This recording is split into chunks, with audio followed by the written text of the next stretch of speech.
guys, welcome back to another one. If you are new to the channel, I am Gold Pony. Behind me is the Stegosaurus. This is a 2019 Challenger Scat Pack, and per your request today, we are going to do a comparison between the two because when you are shopping for one, there is the possibility that you may be shopping for the other as well. So today, I'm going to go over 10 of the key differences between the two. So as always, let's get started. So today we have this 2019 Challenger Scat Pack courtesy of Stettler Dodge Jeep Ram in York, PA. But so when it comes to the comparison, first thing on my list is the pricing. And so the 2019 Challenger Scat Pack base price is going to start at $39,995. When it comes to the Mustang GT, that base price is going to be $35,355. There are a couple different reasons why the Mustang GT does start at a lower base price, one of them being the tech display. There is a simple 4.2-inch non-touchscreen display that will come with the base model. So if you wanted to get into a muscle car for a little less expensive price without the tech being necessary, that is part of the reason why that one's going to start at a lower price. But moving on to handling and suspension.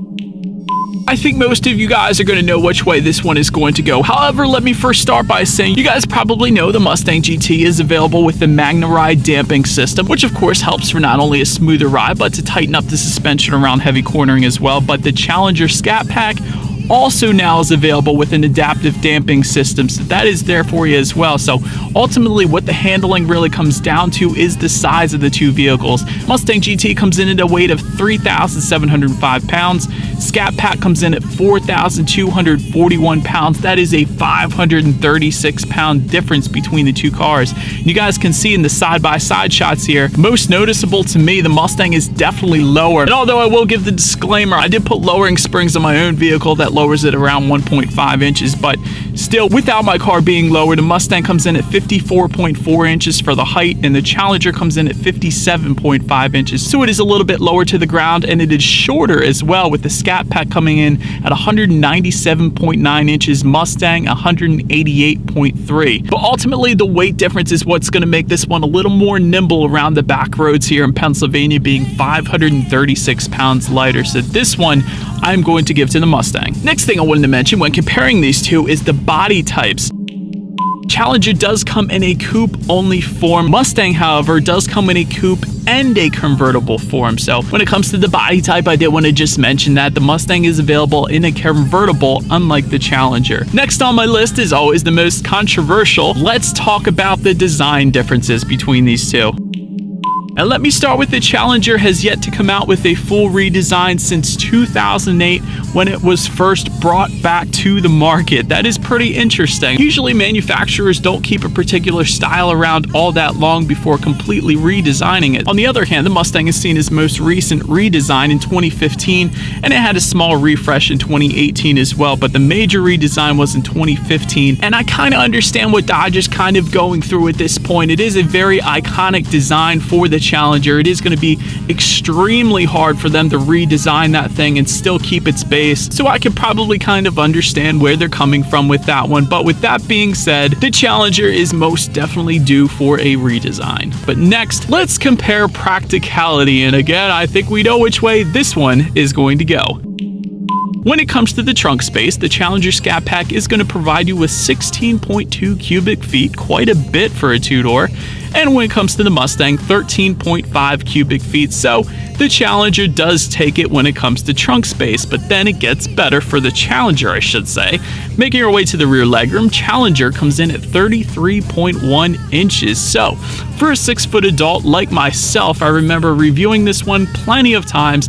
I can actually fit back there. So if you had friends you wanted to take on a road trip or anything like that, the Challenger is definitely going to be the one that they are most comfortable in, because for the Mustang's back seats, that comes in at 29 inches, which comparing the three current muscle cars, and I use that term loosely of course, but Mustang does provide you with the least amount of rear legroom, but honestly that is not what the Mustang is for anyways. But in the end, when it comes to practicality, most definitely Challenger is going to take this one. And now for one of the best parts of any comparison test, the sound, and I am not talking about the audio system. I am talking about the exhaust clips, because both of these cars actually sound absolutely amazing. And I remember reviewing the Mustang a few years ago from the 15 to 17 model year. The Mustang exhaust was much quieter compared to the Challenger, but now when the 2018 Mustangs came out, it was once again back to an even playing field in my opinion. So I'm not going to even give my opinion on this one, you guys. Let me just play for you the exhaust clips of my previous reviews, and I will let you guys determine which one you like better.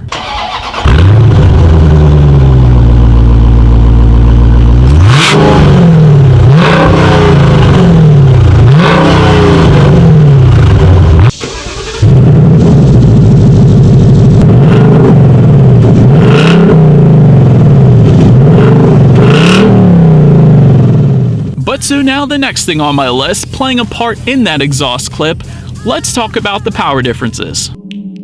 Challenger Scat Pack is going to come with the 6.4-liter naturally aspirated V8 engine, putting out 485 horsepower, 475 pound-feet of torque, giving you a 0 to 60 time that comes in at 4.3 seconds. And for comparison's sake, the Mustang GT is going to give you a 5-liter naturally aspirated V8, 460 horsepower, 420 pound-feet of torque. And with the performance pack that I ordered my personal car with, that is going to give you a 0 to 60 time of 3.9 seconds, quarter-mile time of 11.9, and that performance pack does add around an additional $4,000 to the price. But at this point, you guys are probably saying apples to oranges, right? So let me tell you about a nice little package that the Challenger Scat Pack is offering for 2019 called the 1320 package.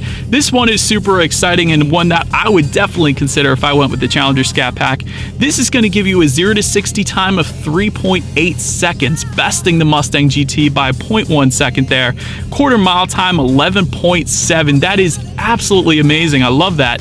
And this one again is going to add an additional $4,000. But when it comes to pricing, again, the Challenger Scat Pack does start at a slightly higher price, so you do have to kind of keep that in mind at the same time. But still, 1320 package is definitely a very nice way to put that power to the ground, especially if you plan on drag racing that thing. So when it comes to power, these two are so similar, so I gotta call this one a draw in the end. And so next thing on the list, let's touch on the interior differences between the two. And this one, again, could go either way. For example, Mustang is going to give you an available carbon fiber trim, an available full digital display that the Challenger won't come with, performance pack gauge displays, and overall there are less hard plastics than the Challenger. And you can definitely see that very easily when you compare the two. But on the other hand, the Challenger Scat Pack is going to give you an available power moonroof, something that the Mustang is not available with. In addition to that, an 8.4-inch color touchscreen display, where the Mustang gives you an 8-inch color touchscreen display. And perhaps my favorite thing that the Challenger gives you is available Alcantara finishes. You only get that on the Shelby if you go with the Mustang, which is way out of the price range we're talking about. So I do love that the Challenger Scat Pack adds the Alcantara if you wanted it as well. So in the end, again, a very close one to call when it comes to interior. But now let's make our way to the braking on this one. And both cars will come available with Brembo 6-piston front calipers. Both cars do come standard with Brembo 4-piston front calipers. Pretty even when it comes to that, but when Motor Trend tested the 60 to 0 times, this is where it gets good. Challenger with the Dynamics package, meaning that Dynamics package is what gives you the 6-piston front calipers. 60 to 0 time on that came in at 107 feet, and the Mustang with the Performance Pack Level 1, again giving you the 6-piston front calipers, comes in at 104 feet. So the Mustang got it just by a little bit on that one. However, if you went with the Mustang Performance Pack Level 2 with a wider wheel and tire combination, that 60 to 0 time, according to Motor Trend, comes in at even 94 feet. Wanted to mention that, and of course, with the Mustang being a lighter car, it is going to stop a little faster than the heavier Challenger Scat Pack. In the end, based on the numbers, this one does go to the Mustang. And then last thing I wanted to compare on my list is the visibility.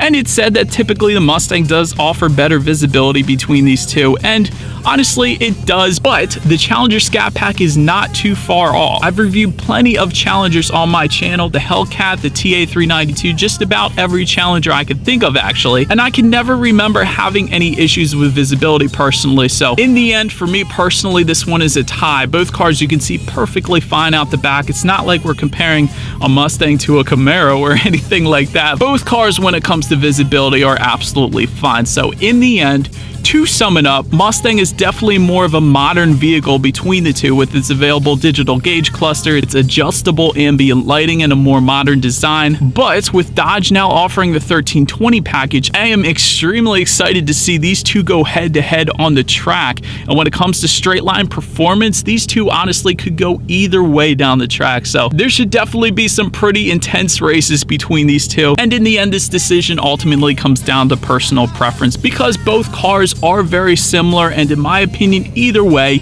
you cannot really go wrong. And so, but that is about it for this one, you guys. Thank you so much for watching. Be sure to like the video and subscribe. Feel free to follow me on social media at the bottom of the screen there, and I will see you guys in the next video. Stay gold.